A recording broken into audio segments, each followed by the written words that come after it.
Magandang araw po mga kapuntos, at sa araw na ito po meron po akong tampok na video para sa inyo at sana ay magustuhan ninyo. Kaya sa mga bago pa po sa aming channel, please po don't forget to hit the subscribe button at ang notification bell para maging notified kayo sa bawat video na ilalabas ko sa channel na ito. At bilang kahilingan po ng punto por punto team at naway maintindihan po ninyo, sana po wag nyo pong i-skip yung mga ads sa aming mga video. Sa maliit na bagay na po na yan, malaking tulong po yan sa ating programa at sa ating ministry. Sana po maunawaan po ninyo. Maraming salamat po, kaya wag na po natin patagalin. Simulan na po natin.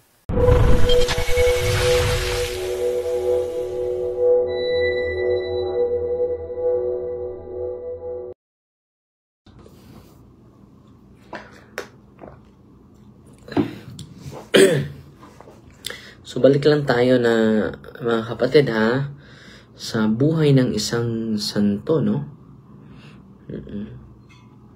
Pasalamat lang ako sa mga nagpadala sa atin. Una ni Sister Annette Binje Bulataulo. Nagpadala sa atin ng 15,000 para sa building natin. Si Alma Mihaes, 5,000. Si Juan Bacaresas, 5,000. Si Bo Jones, galing sa 28,610. At sa mga sa Biz Link, 10,000. E-Link payment na nagpadala sa atin na walang mga pangalan po. Total po ay 224,789. Honestly na nagasto na natin ito. Ngayon na natin pinopost mga kapatid. Meron lang tayong 300,000 po sa bangko at meron pa tayong maraming gagawin, pero all is well, no? At sa cash deposit natin galing sa binibigay sa atin dun sa office, umaabot ng 162,825. So ang gasto natin ay umaabot po ng 4,500,000 po. Ang dumating sa ating huwag kayong maglala, ipopost din natin sunod na araw para dito po yan sa Saint Michael the Archangel Exorcism Center po. Antonio Salas Amora Jr. 10,000. Si Peter Tugap Muzo 1,000. Si Richie Crospero 10,000. And then si Kimi Baino Zosa 1,000. Si Lina Tranzao 1,000. Si Mary Jean Layazan 1,000. Si Rosalie Abertne 1,000. Itong 165,000 po, galing na po yun sa GCash po. Maraming salamat po. Okay? So ngayon mga kapatid, pinupost natin yan para nagsagawa tayo ng page talaga para makita ninyo yung pinadala ninyo. Pero yung mga yung nagpadala po, maraming salamat po sa inyo. So ito yung isi-share natin ngayon mga kapatid, yung buhay ng isang santo, si Saint, nasaan na ito? Si Saint Sixtus of Reims, also spelled as Sixtus, X-Y-S-T-U-S. Fiesta niya kahapon, no? Fiesta niya kahapon. First Bishop of Reims, martyr, time period traditionally believed to have lived in the 1st century, martyred under Emperor Nero, 54 to 58. Region Reims, Gaul, modern-day France. Ito yung is honored as the first Bishop of Reims, one of the oldest Christian communities in Gaul. According to tradition, he was sent from Rome to evangelize the area during the apostolic era. So nakaabot pa ito sa mga apostol. Dito si Saint Sixtus. Dahil apostolic era po ito. Likely under the direction of Pope Saint Sixtus I and Pope Clement. Saint Clement, he was ultimately martyred for the faith under Emperor Nero. Ito yung isa sa mga pinakamabingis na emperador, making him one of the early apostolic era martyrs, no? Ito siya Bishop of Reims. Iba yun din si Pope Sixtus I. Okay. Patuloy tayo. Historical context. In the 1st century, Christianity began to spread into Gaul, modern-day France, largely due to missionary efforts from Rome.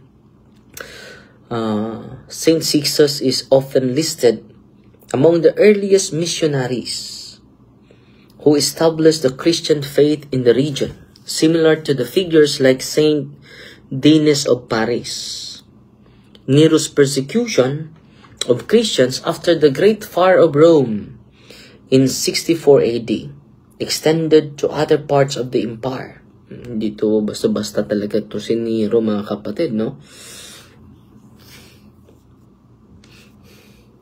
Sa QR code sa ano, sister? Especially targeting known Christian leaders. Legacy in Reims. Reims became a major ecclesiastical center in the centuries following his mission. It later gained immense historical significance as a site of the coronation of French kings. Sixtus is remembered as the founding bishop, laying the spiritual foundation for this future Christian stronghold. Tradition holds that he was martyred under Nero, but details are scarce given the time and place he was. Likely executed either by beheading or crucifixion. Typical methods used against early Christians. So, posibleng pinako siya sa cross. No? Sige, sister, ipopost natin sa sa ating Saint Michael po. Dahil yung natin, materials natin, may utang pa tayo 1.3 million, pero okay lang, no? At sa sunod na buwan nag-ask tayo ng permit para may tayo naman natin yung permanent talaga na building. Okay. Nagsisimula pa tayo, no? Given the time, so meron din siyang kapangalan ng mga santo, si Saint Sixtus, the first Pope and Martyr. Nauna pa siya nito, no? Saint Sixtus II, Pope and Martyr, martyred in 258 during Valerian's persecution. Saint Sixtus of Reims, Bishop in Gaul, martyred under Nero. Siya na po ito, Saint Sixtus of Reims, no?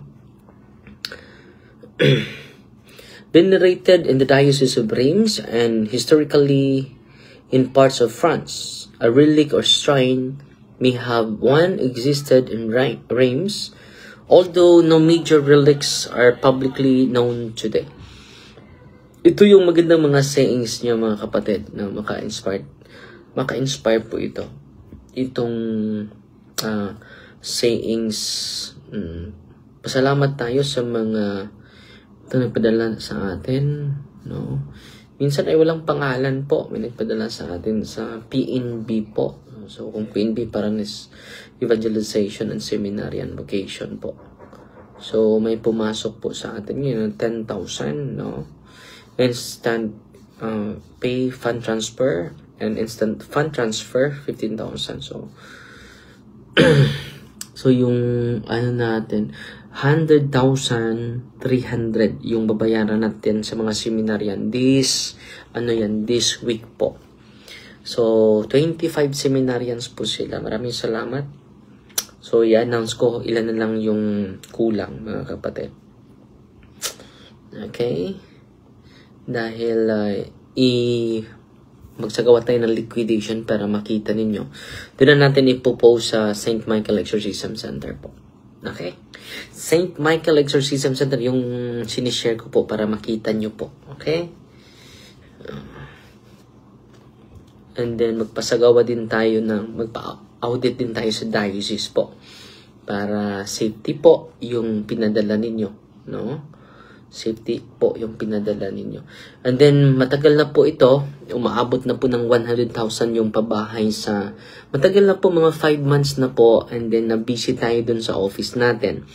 So dahil ngayon, meron na tayong temporary office. And then pupunta tayo sa lugar kung saan itatayo natin yung itong charity house sa St. Michael Exorcism Center.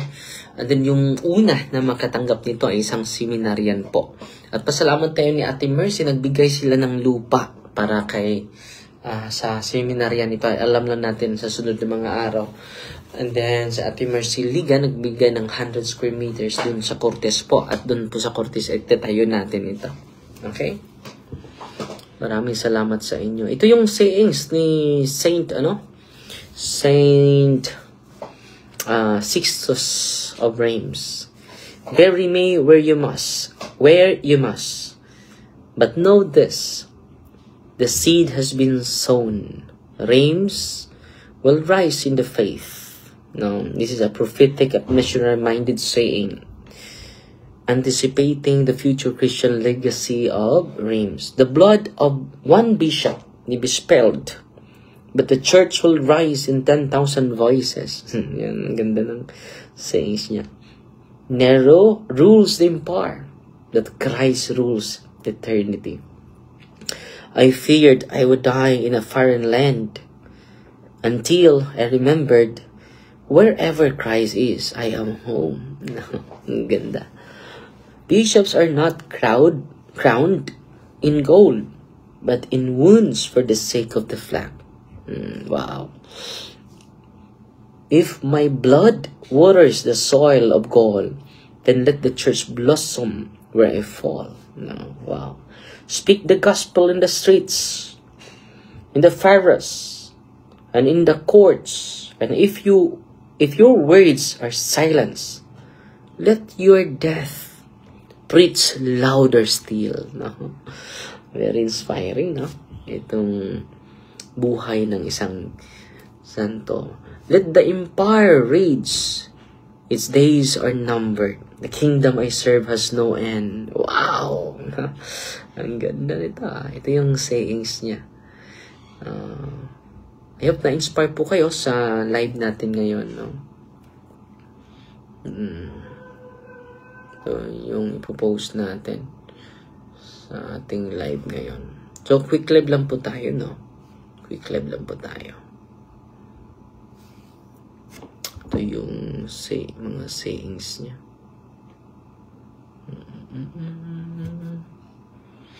Ang ganda ng mga sayings ng santong ito. Very inspiring po. Okay?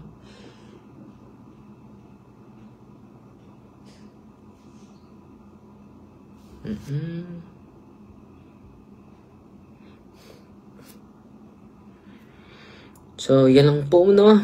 Yung isi-share ko sa inyo at sana po ay na-inspire po kayo. At fight Team Maria, tatak safety with a humble heart po. God bless.